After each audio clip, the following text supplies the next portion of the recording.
La reprise de l'information.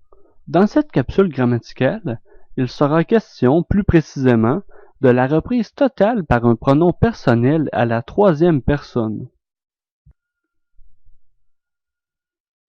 Observez attentivement l'extrait suivant. L'ours blanc est en effet très dépendant de la banquise où il chasse le phoque. La modification du milieu bouleverse ses repères et perturbe la gestation des femelles. Existe-t-il un lien entre les mots mis en caractères gras? Si oui, lequel? Prenez quelques instants pour y penser.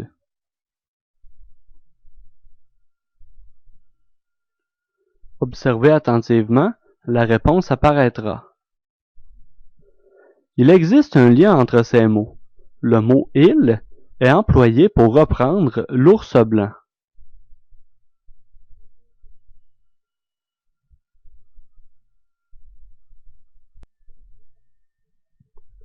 Il existe plusieurs procédés de reprise de l'information.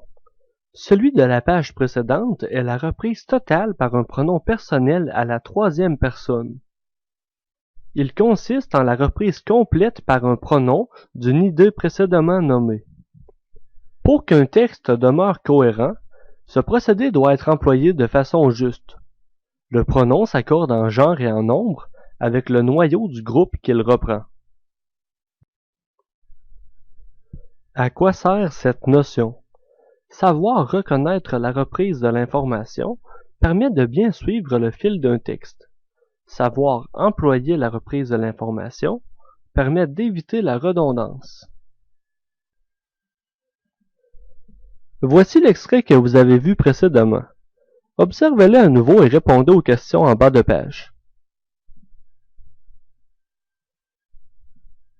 Quel est le groupe syntaxique d'appartenance de l'ours blanc? Quel est le noyau de ce groupe syntaxique?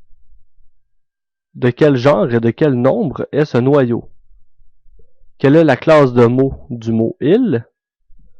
De quel genre et de quel nombre est le pronom « il » ? Je vous laisse quelques instants pour répondre à ces questions.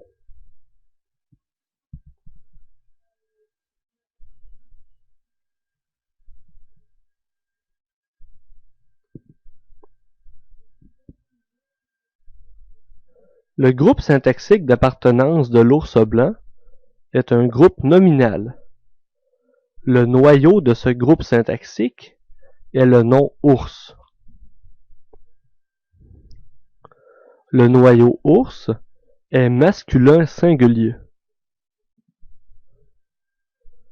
Le mot « il » est un pronom personnel. Le pronom « il » est masculin singulier. Je vous fais remarquer que l'antécédent du pronom « il », c'est-à-dire ours blanc, est lui aussi masculin singulier.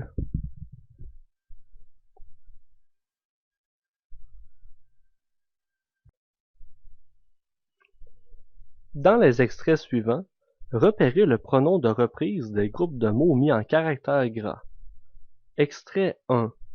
Le Canada n'a pas été un chef de file de la conférence de Varsovie et il a souvent fait figure de pays voyou, dénonce le président de l'AQLPA, André Bellil. Le groupe de mots à reprendre est le Canada. Il faut tout d'abord trouver le noyau de ce groupe de mots. Le noyau est le nom propre Canada qui est masculin singulier. Le pronom de reprise devra donc lui aussi être masculin singulier. Le pronom de reprise est donc « il » à la troisième personne du singulier. Extrait 2. Les grandes organisations environnementales comme Greenpeace ont quitté la conférence. Elles ont promis d'aller mobiliser les citoyens sur le terrain afin de mettre de la pression sur les politiciens. Le groupe de mots à reprendre est les grandes organisations environnementales comme Greenpeace. Le noyau de ce groupe de mots est organisation. Organisation est un nom féminin pluriel. Le pronom de reprise devra donc lui aussi être féminin pluriel. Le pronom de reprise est donc elle à la troisième personne du pluriel.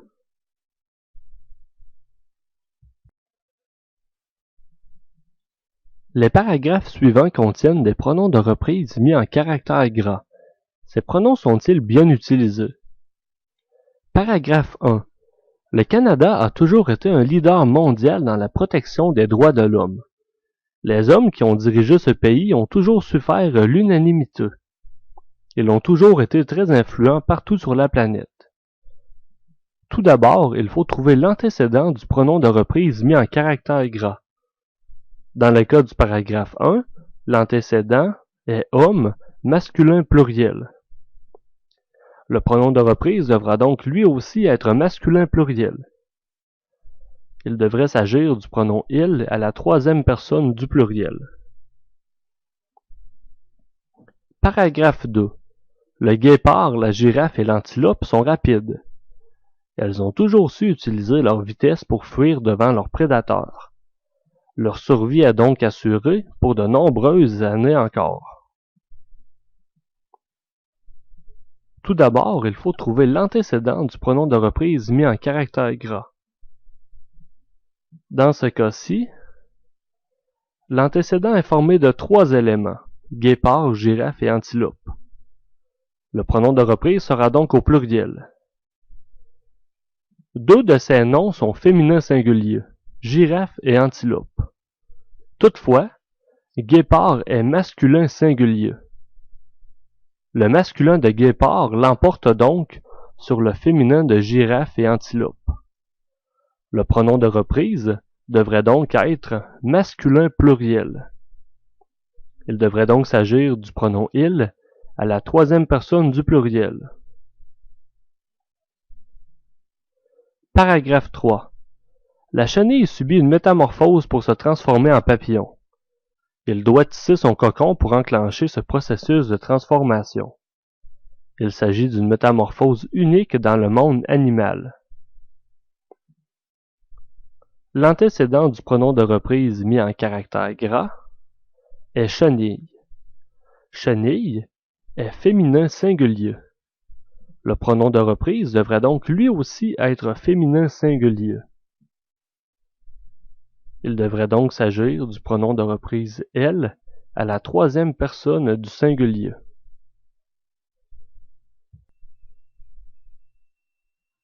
Dans les extraits suivants, identifiez l'antécédent repris par le pronom mis en caractère gras. Extrait 1. Pour la première fois de son histoire, la police a mis en ligne dimanche sur YouTube une vidéo pour relancer une enquête de nature criminelle. Le 30 novembre 2010, Sylvie Bergeron, 49 ans, est agressée à l'arme blanche. Elle est retrouvée sans vie dans son appartement de la rue Saint-Joseph, dans le quartier Saint-Roch.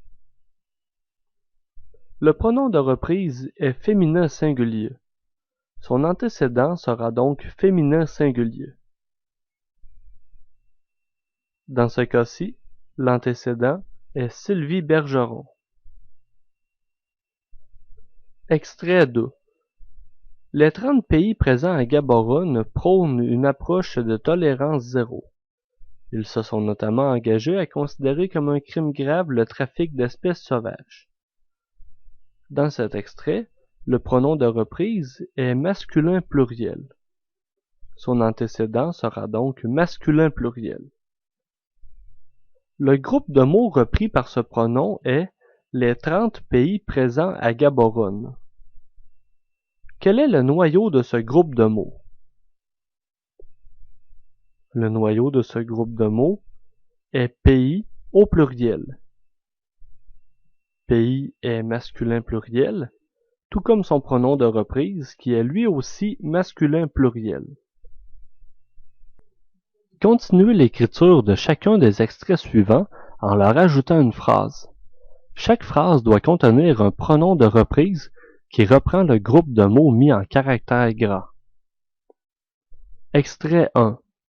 Ces oiseaux, Grus americana, les plus grands du continent nord-américain avec une taille de 1,50 m, ont presque disparu aux États-Unis il y a plus d'un siècle.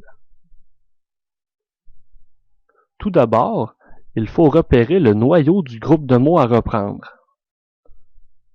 Dans le cas de l'extrait 1, le noyau est oiseau, masculin pluriel. Le pronom de reprise que j'emploierai dans la phrase devra donc être lui aussi masculin pluriel. Voici un exemple de réponse possible. Ils sont disparus de nombreux pays depuis longtemps. Extrait 2. Les îles entourant le Québec sont particulièrement vulnérables au réchauffement de la planète, selon une étude allemande. Il faut d'abord trouver le noyau du groupe de mots qui est à reprendre. Dans ce cas-ci, le noyau est île, féminin, pluriel. Mon pronom de reprise devra donc lui aussi être féminin pluriel. Voici un exemple de réponse. Elles devront être mises sous surveillance.